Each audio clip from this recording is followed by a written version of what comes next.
Kakampi ng bayan, kasangga ng masa, kapanalig ng batas at hustisya. Attorney Danny Con, abogado de Campanilla.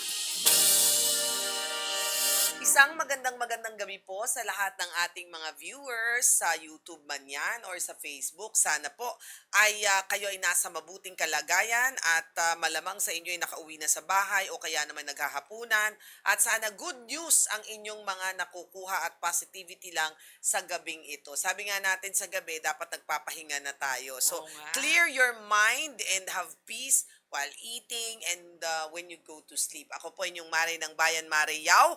Pero kung kayo po ay may mga problemang legal, aba, eto na po ang programang para sa inyo dahil magbibigay po ng tamang impormasyon at payong legal ang ating abogada de Campanilla. Walang iba kundi si Attorney PG Galang, nakagalang-galang. Ay, good evening, Mare. Good evening sa lahat ng mga nanonood sa amin sa Facebook at saka sa YouTube. Ay, alam mo, bago tayo mag-ano. Yes. Yung mga ibang kaibigan ko sabi, bakit di mo kami binabate? Ba't di mo kasi Oo nga, binabate? sige. Okay. Hi to Maya, hi to Bing, hi to Jonette. O yan ha, tapos na ang obligasyon ko sa inyo. Mamaya daw batiin mo ulit sa closing. Sige, Oh, diba? sige. Okay, yan. Oh, but anyway, ang tanong ko, hindi ka ba dati natutokso dahil galang ang pilido mo? Hindi, actually. Kasi magalang ka, ganon. Hindi, nakakatakot kasi ako. Sila ang matakot sa akin. Bully ka ba dati? Bully? Siguro, buti na lang hindi pa uso yung anti-bullying law nung panahon. Talaga. Hindi matapang ka lang. Matapang Hindi naman lang. ibig sabihin na ikaw yung nananakit. O Hindi ikaw, naman. Ikaw yung tipong pagka ikaw yung binuli, ay hindi mo ko, hindi ka ubra sa Ay, akin, friend. yan, ganon. siguro ganun. Hindi ako nabubully kasi Oo. lumalaban ako. Lumalaban ka. Lumalaban So ever since ba gusto mo maging abogada? Hindi. Ano bang gusto mong Hindi ko profesyon rin dapat? alam noong panahon na yun. Really? Totoo. Wala kang as in, I wanted to grow up to be a doctor. Ay, actually, meron akong I wanted to be. As in, ano? I wanted to be in the military. Ah, But, nung panahon na gumraduate ako ng high school, ganito na, it tells my age, bawal pa ang babae sa PMA. pero dati yun ang gusto mo? Dati yun ang gusto ko. Ay. Kaya lang kasi, hindi Ano yun, boyish ka ba dati? Oo, Ganyan? medyo boyish ako. Kasi ang lolo ko kasi colonel sa army. Natuwa ka sa ganon? Oo, colonel siya sa army, tapos lumaban siya sa Korean War. OMG. Ay, OMG. alam mo, dahil lumaban, speaking of lumaban siya sa Korean War, alam mo ba na naghahanap sila ng pwede kang magkaroon ng scholarship kasi Ganon. na-interview ko ang ambassador natin sa Korea, si Ambassador Bernadette Fernandez, at nasabi niya sa akin, meron dong memorabilia natin doon na tumulong ang Pilipinas Sa Korean War. Oo. And so, naghahanap sila ng mga descendants noon. Ay! Oo! Wag At ko na pwedeng ako, wag na mabigyan ako. Anak ko na lang. Kaya nga, na pwedeng mabigyan ng scholarship doon. Maganda, thank you Di ba? Ang lolo ko kasi si Colonel Lucendro Galang. Ayan, why don't you go to, Ay, alam mo, lumaban sa Korean War. buhay pa ba ang iyong, Ay, yumaon na siya, syempre. Pero, Oo. kasi usually ang mga army, ganyan, nagiging engineer pagkatapos. Kasi yun ang Okay. kanilang. So, yun ang naabutan ko siya, ay ano na siya, contractor na siya noon ng mga bahay, mga ano, hindi yung sa flood control. hindi pa uso. Kagalang-galang yan Oo, yung Oo. mga bahay-bahay lang naman. Oo. Tapos pero yun na nga, siya si Colonel Lucendro Galang. Lucendo. I'm sure, pagka yan ay proven na makikita nila, Makikita naman talaga. pwede kang maka-apply sa Ayun na anak nga. mo. Why Ayun, not? Why not? Gusto ko nga sanang yun. Gusto kong maging militar. Pero bawal pa. So, nangyari, wala. Nag-apply na lang ako kasi nag-college na lang ako. So, ang nagkataon, mga third year, na ako, sa UP, third year college na ako sa UP sa economics. Doon binuksan ang PMA for women. Pero nag-iba ng landas mo. Parang nanghinayang na ako doon sa 3 taon ko sa Oo. UP. Kaya masaya na ako noon sa UP. Yes. Hindi ko na inisip na, titiwalag ako sa UP para mag-PMA. Hindi na. So, nga? Bakit naman law? Ba't di ka nag-doctor? Ba't di ka nag-engineer? Ganyan. Para MMK ko ata to, ha? Oo. Bakit nga? Peer pressure. Nakakatawa, no? Kasi wala kaming sa pamilya na abogado. Ako lang, nung una. panahon. Ah. Eh, lahat ng barkada ko sa School of Economics ng UP, nagkataon mga gusto nilang mag-law. Lahat sila nag-take ng LAE, tawag doon, diba, Law Ah. Aptitude Exam. O nakitake na rin ako. Pumasa eh. Pumasa naman. Sabi ko, why not? Sige. Why not? Why Oo, not? nandyan na yung calling Nandyan mo. na. Kaya nga, ang calling mo ngayon, bigay mo yung number. Oo nga. Call us. Diba? Sa Globe, it's 0954-310-0331. And for Smart, it's 0961-770-8807. You can also contact us through Facebook Messenger. There you have it. Ayan na po ang numbers namin, Okay. naka-flash. So, ito na ang first question. Katipunan. Ano Katipunan? And then, Denise. Denise ng Katipunan. Yan. Dito Ay, sa dito Quezon na. City. Bahay Kala pala ko na. nasasabi yung mga Katipunero at saka yung war Ayan. So, eto, siya ay 27 years old. Magandang araw po, attorney. May concern po ako tungkol sa policies ng isang condominium regarding visitors late at night. Sinusubukan pong bumisita ng pinsan ko sa condo unit ko past 11 pero sinabi ng guard na bawal na raw ang visitors paglampas 10 p.m. Ano to, ospital? Oo nga eh. Maliban kung umaga na sila uuwi. Ang plano naman po sana ay pre-game bago kami mag-bar. Nagulat po ako dahil hindi ko alam, normal ba at legal ang ganitong klaseng restriction sa condo visitors? Nais ko po sanang malaman kung may karapatan po ba ang condo administration na magpatupad ng ganitong klaseng visiting hours. Ano ito, preso? Hanggang saan ang limitasyon ng kanilang authority sa unit owners? I think, naintindihan ko sila para ilimit siguro yung baka may mga masasamang taong Oh, pumapasok. kasi once nakapasok na yan sa loob ng condo, mahirap ng ano yan. Dahil Correct. pintuan lang ang katapat niya na. Correct. At saka elevator. May stairs naman. Correct. Pwede ka naman mag-confirm Oo nga. doon Anyway, sa guest or Oo doon nga. sa homeowners. pwede. At sabahan nyo na lang hanggang taas para siguraduhin na Yes, na siya talaga. napupunta doon sa unit ng main unit. Correct. Okay, una muna, may karapatan ba ang condominium To restrict. Yes, actually. They do. They get to regulate visitors. To regulate. Yes, they do.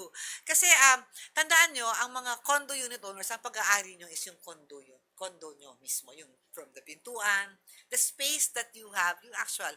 But the common areas are owned by the condominium corporation. Kaya nga kayo nagbabayad ng dues eh. Pero, I mean, ang sa akin, to restrict your... Yes, I think, That's too much. they can impose restrictions, but it has to be reasonable naman. Yes. So, sa mga ganyang bagay, like, for example, ako, kinuha ko lang ngayon recently ang anak kong mag-aaral sa UST. Oo, ng condo. Parang dorm siya. Ang kanilang ang ano is, all visitors must be logged in and they must be informed of yung visitors at a time. Magsasabi ka lang, kung wala siya doon sa listahan noong gwardiya sa lobby, hindi nila papapasukin. Pero kasi yung dorm ng eskwelahan, dorm ng, dorm na malapit sa school, Na alam nila na po- expected na- estudyante. kaya medyo strict talaga yes, sila. iba naman tong condo talaga. What I mean by that is that may it's on a case-to-case basis what is reasonable Correct. and what is unreasonable. Correct. And sa ganitong bagay, if madami-dami sa inyong mga unit owners think that this is unreasonable, then you have the power to complain to your condo administrator na ibahin naman natin ang ating policies regarding this. Or, ang sa amin kasi sa village namin, Oo. pag meron kaming madaling araw na dumadating, they call. Oo, and They confirm, which is correct. Tama yun. Ang ano lang kasi dyan, iba kasi rin naman ang condo sa Sa village. village. Oo, tama. Kasi pag sa village, yung bahay nyo may gate kayo, lahat Oo, kayo. So, oo. parang more or less, mas secure kayo sa space nyo sa isang Correct, condo, correct, sa isang oo. village. Dahil you have your house, you have your own gate. Pag sa condo kasi, wala na yan. Vulnerable. Very vulnerable na ang mga unit owners once someone is inside. Oo. Okay, siguro sabihin mo, may dadating akong bisita ng ganitong oras. Tapos, make sure lang na, ako yung kung ako yung mga unit owners dyan, siguro to assure the other unit owners. Kasi kung ikaw rin, kung sino yung bisita mo, baka sa akin tumatok, ako maperwisyo, ganyan-ganyan. Sunduin mo sa baba. Yes. Yan. Yan ang sasabihin ko. Na for any person na beyond this certain period, hindi na yung paakitan unless the unit owner themselves go down and fetch this person. Yes. Pero siguro, kasi nga sabi niya, minsan magbabar-bar daw. bawal maingay kasi pwede ka talaga Ayun naman. yun Kaya nga, naman, di ba? Kaya oh. yun yung sinasabi kong can the condo administration or condo corp have restrictions on use common areas? Yes, of course. Di ba? Yan, okay. So magandang tanong yan ha. Yan ang talagang malapit sa mga sikmura ng Kasi ating madami mga... na ngayon, lalo na sa Metro Manila, ang nakakondo. Correct, oo. Oh, anyway, uy, ang layo nito, attorney. Oo nga. Si Uy, Rebecca, Puerto Princesa, ang ganda Palawan. dyan. Ay, maganda Maganda dyan. dyan. O, Hi, sige. Rebecca. Hello po. Hi, Rebecca. Ang ganda naman ng lugar mo, Puerto Princesa. Oo, pwede ba kami pumunta Oo dyan? nga, iyayin mo naman kami. Anytime po. Oh, ang layo Uy, ha. joke lang, joke lang. Ang layo niyan, Rebecca. O, Ah. sige, pakikinggan ni attorney ang iyong tanong. Go Ano ahead. yun? Attorney, may question po ako regarding sa may gusto po kasi akong kasuhan. 3 years ago po kasi may person ako nakilala. So, nag-usap kami through social media. Okay. And then, yung person po na yun is, dati ko po siyang customer sa isang boutique store po. Okay. So, So, medyo, yun, kailangan mo naman siya kahit papano. Yung, opo, parang kilala ko lang po siya as a customer po nila. Okay. Ay namin po. Mm-mm. Tapos, Then, after that po, nag-exchange po kami ng social media account Okay. via Instagram. And then, after that po, nagkayayaan po. Niyaya niya po akong kumain sa labas. okay. So, ang usapan po namin is kakain lang sa labas. Mm. So, after that po, Kinakabahan ako sa kumain po kami sa labas. Then, dinala niya po ako sa isang, hindi po siya restaurant, resto bar. Okay. Okay. So, English food po yung i-serve alak. Ilan taong ka na Okay. nun? Ano po, 3 years ago po, 28 po ako ngayon, 25 po. Oh, 25, So, okay. embedded ka na. Mm. Tapos, Tapos po, after namin kumain, sabi ko po, uwi na kami. So, okay. nung umuwi po kami, hindi niya po ako tinulak sa bahay. Saan ka Dinala niya dinala? po ako sa lodging house po. Ay, Diyos Okay. ko, ano nga ba? Tapos po, doon na po niya ako, pinilit niya ako na pumasok ako sa lodging house. Tapos, So, she was After po sexually nun, assaulted. Were you after po noon, Ah, bago niya po ako dalhin sa wala kung lodging house po ba yun? oo. Hinipuan niya po ako sa legs, tapos nag-attempt siya na ikis ako. Sabi ko sa kanya, uwi mo na ako. Sabi mo, iuwi mo ko. At sabi ko, kakain lang tayo. Kumain Okay. nga po kami, pero after po nun, may balak po siya na yun po, dinala niya po sa lodging po. Nakatakas ka naman, Rebecca? Ayun, ang nangyari po is nung nasa sasakyan po ako, pinapababa niya ako. Bumaba na daw po ako sa sasakyan. Tapos gusto niya po pumasok ako doon sa room. Pero pumiglas po ako, ayoko po pumasok. Ang ginawa ko po, pumasok ako sa CR. Tapos tinawagan ko yung kapatid ko. Sabi Okay. ko, sunduin ako. Ayun po, after po nun, kinakatok niya ako. Sabi niya sa akin, lumabas ka dito. Tapos ang ginawa ko po is, tinulak ko siya. Tapos tumakbo po ako palabas. Tumago po ako.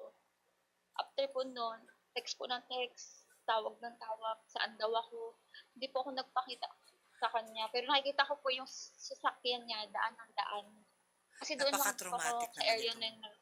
So yun po, hindi po ako agad nakapag-file. Kasi gawa nga po, natatakot ako. Nasa iisang Okay. mall lang po kasi kami nagtatrabaho. Right. Bali po, sa BDO po siya. Ay, Ako po, okay. sa isang Sige, wag na store. tayo magbanggit ng mga pangalan, ha?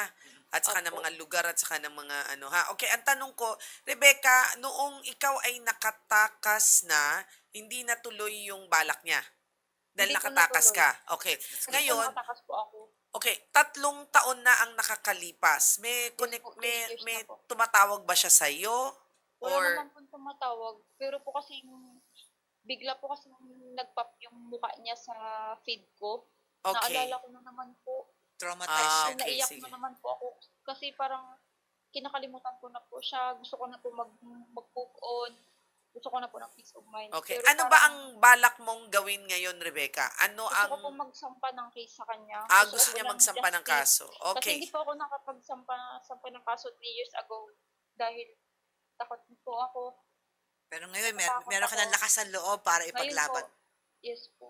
Okay. Kasi Very good. may mga issue na rin po kasi siya dati. May Nung mga ano after po? nito nangyari, may issue na rin po. Kumbaga, May issue. Yan ang una. Hindi yan ang una at malamang hindi yan ang huling beses na ginawa niya.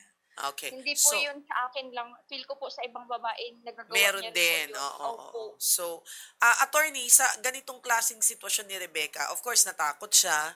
3 taon bago siya magkakaso. Ito ba ay okay pang magsampa ng kaso o napapasuba ang pagkakaso dahil 3 taon na? Sa ganitong pangyayari sa kwento niya, I don't think napaso na to. 3 years is not long enough. Although, some cases really have. Ang tanong po ni Mari is, yung prescriptive period Yes, for oo. filing. Sa ano kasi, sa sa ating mga krimen, usually, meron kang deadline para mag-file ng case. Kung hindi, parang hindi na Kung hindi, parang aaksyonan. hindi na-actionan. But Okay. this is actually a medyo grave. It's a sexual assault siya, kahit na hindi sabihin natin na hindi siya na tumuloy sa what we consider as yung rape Sexual o abuse. sexual abuse. Oo. It is still acts of lasciviousness. Meron pang detention kasi nga pinilit siyang pumasok sa isang lugar at hindi siya makaalis until na humingi siya ng saklolo. Okay. That's another crime in Okay. itself. So, ang dami niyang testigo noon. Marami kang testigo. Yung kapatid mo, niya, yung lodging lugar. house, oo. o yung mga kasama sa bar, yung lodging house na kung saan, I'm sure, di ba, nung kumuha siya ng kwarto doon, di ba? Oo. Yes po. Oo, madami doon. So, Pero baka hindi na ma-retrieve yung CCTV dahil 3 taon 3 na. taon na. Pero just because walang CCTV, it doesn't mean you can't prove your case. Okay, very good. Oo, diba? So, kasi habang nagkikwento siya kanina, nararamdaman naalala niya kada, ano eh, nararamdaman Kada- ko yung trauma mo, Oo, Rebecca. oo, oo. Ako ay nagbibigay-pugay sa iyo at ngayon ay natagpuan mo na ang tapang para magreklamo. Ay, ituloy mo lang 'yan, 'di ba? Hindi lang para sa iyo kasi sinabi niya may ibang sigurado siya may ibang babae rin ang nabiktima nitong lalaking ito. At mabuting gawin mo na to para maturuan na siya ng leksyon, 'di ba? So, anong unang step na dapat gawin ni Rebecca, attorney? Okay, unang step niya, kung 3 years na yan, malamang kung pwede siyang, ang pinakamaganda, kumuha siya ng abogado. Okay. Okay. Ngayon, kunyari, kung wala kang kakayanan, Rebecca, pwede kang kumuha sa PAW. Diba? Ang kailangan mo lang ay a certificate of indigency from your barangay. Okay, may question ako, attorney ha. Yung certificate of indigency or yung kinukuha sa barangay na wala kang kakayanan, ikaw ba ay may trabaho, Rebecca? Oo nga. Ngayon po wala po akong trabaho. O yun, pwede siya. Okay. So, pwede kang kumuha noon, Oo. pumunta ka sa barangay, tapos pumunta ka na sa PAW. Sa Dalhin PAW. mo yung certification galing sa barangay. At magkwento ka na sa PAW. Magagaling na ngayon ng mga lawyers Hindi ng na PAW. po ba ako pwede pumunta ng police? Ganyan. Diretso na po ako sa PAW. Pwede. Kasi usually ka ang police, may hirapan ka rin dahil 3 years from, ako nga, practically speaking.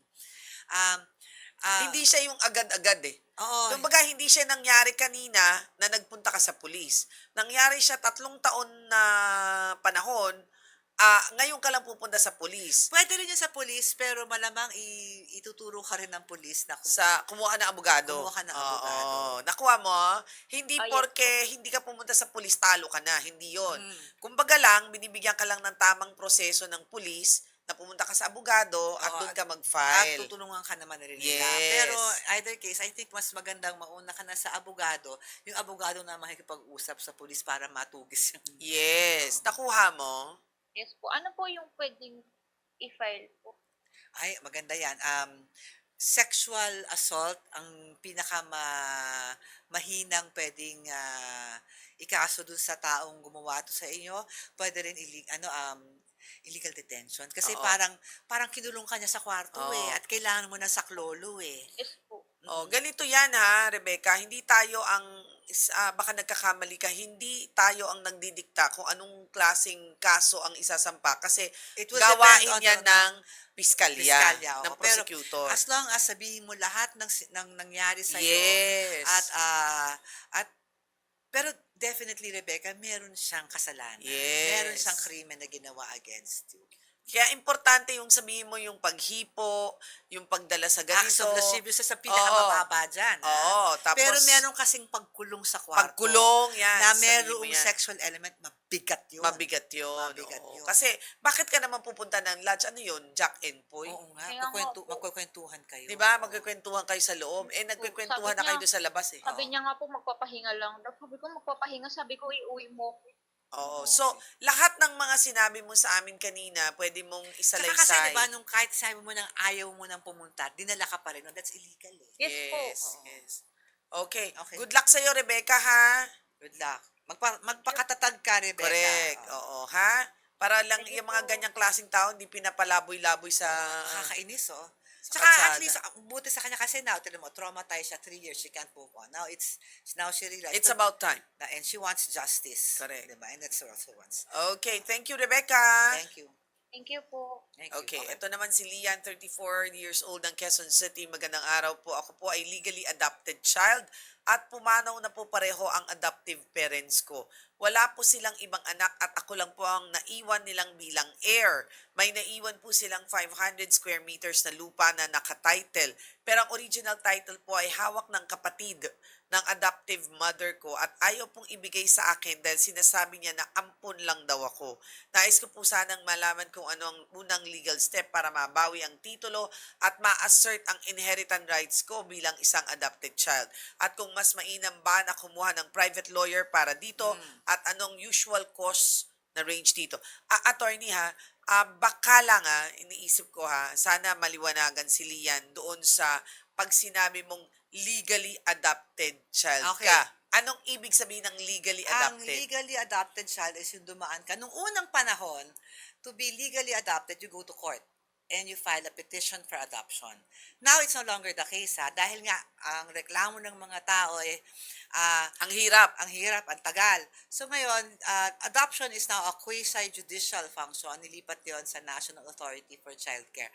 Wala na ngayong adoption na dumadaan sa korte. Lahat ngayon ay dumadaan sa NACC. Nung panahon niya siguro, 34 siya eh. Oo, judicial adoption to. Ano nangyayari sa judicial adoption? A child who is available for adoption, kung baga wala ng mga magulang, wala ng merong parental authority sa kanya, ay ina-adopt ng mag-asawa, single parent, hindi man, wala namang pwede naman solo parent, at nagiging anak. Diba? Noong unang panahon kasi, under the NACC, the law that created the National Authority for Childcare, kasi ang adopted child takes all the rights of a legitimate child. Kaya sinasabing ampun ka lang, hindi yung totoo. Okay. Anak ka na. Okay. The moment na you become, na ma-decree yung adoption, in fact, iniiba nga ang birth certificate eh. Really? Oo, iniiba ang birth certificate at inireflect na Oo. ang birth certificate ay yung doon sa adoptive parents. Kasi Okay. as if you take the place na of, you don't take the place, you now become a legitimate child. Okay. Uy, kay Lian kasi tinan mo bakit ko sinasabing pinapaulit-ulit ko sa'yo.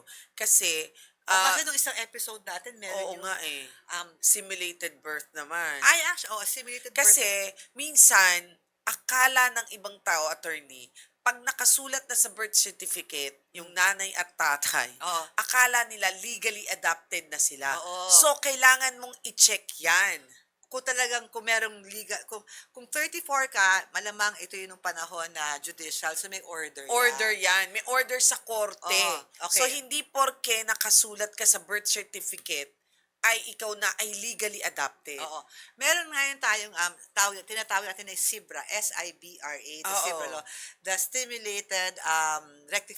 Simulated Birth Rectification Act. Yes. Na good until 2029. Ito yung mga panahon ito yung sinasabi mong sitwasyon Yes. na parang Kasi usually, kunyari, sa ospital, bibigay na lang sa'yo yung Oo, bata. o sige, sulat mo na ako nanay, ako tatay. Ay, Oo. nako, hindi huligal yun. Alam mo, okay, you will grow up na parang Akala mo. pero alam mo kung saan nagkakaalaman yan? Pagdating ng manahan. Kaya nga, ito nga, manahan Kasi na. between you and alam ng ibang tao na Hindi nagbuntis. na alam ng mga kamag-anak hindi nagbuntis, hindi ganoon lang yan. Pagdating ng manahan, alam mo na pag pera na pinag-uusapan at Totoo. properties, doon sasabihin na ngayon ng mga ibang kamag-anak, bakit ikaw, kasi ang legally adopted child will inherit like a legitimate child.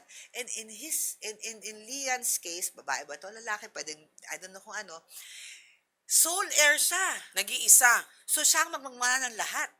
Ayun nga lang, Oh. ngayon, Oo. nandoon daw sa kapatid ng kanyang Oo. dating magulang. Okay, ngayon, Paano na yan? Eh, ayaw ibigay. pwede niya illegally compel na ibigay sa kanya yan dahil siya ang tagapagmana. Assuming na legally adopted ka. Yeah, assuming na you're legally adopted, and you have the court orders to prove it na talagang you're legally adopted. Lumaban ka kasi Lumaban ka. Oo, sa'yo yan. oo. Oo. Ngayon, kung hindi naman at Sibra, pwede pa rin actually. Pwede, paano yun? Kahit na medyo masalimuot, pero you can still rectify. Kasi nga ayaw natin itong ganitong sitwasyon na minahal ka, At saka talagang ang pinag-ipunan para sa'yo talaga. Oo, kaya nga nila ginawa yung simulated birth di ba? Eh, ito kasi namatay na eh. Nakamatayan, hindi na iayos. Kung sakali Oo. kung sakali. Ramdam ko lang naman. Kaya nga sinasabi ko, hindi lahat ng nandun sa Oo. birth certificate. Because Daming kasong ganyan. Ang dami kaso kanya, papa-DNA pa kayo Kasi para lang just to prove na hindi ka talaga galing dun sa mga Yeah. magulang mo. Unless you're legally adopted. Well, anyway, sana ay natutunan ni Lian yan. If hindi pa, okay lang, pwede kang pumunta sa abogado mo dahil kailangan mo rin talaga ng abogado dyan. Yes, so you will the last question is that do you need a private lawyer? Yes, you will need a lawyer for this. Yan. Okay. Sana po'y marami kayong natutunan sa aming dalawa ni Attorney PG ngayong gabing ito. At sana patuloy po kayong sumubaybay sa ating programa 7 to 7:30 TVUP sa YouTube at sa Facebook. I'd like to say hi to Papa Jimmy, Mama Trining, and Babe Mac Castro. Ako po inyong Mare ng Bayan, Mare Yao. At ako yung abogado de Campanilla, si Attorney PG. Bye! Bye!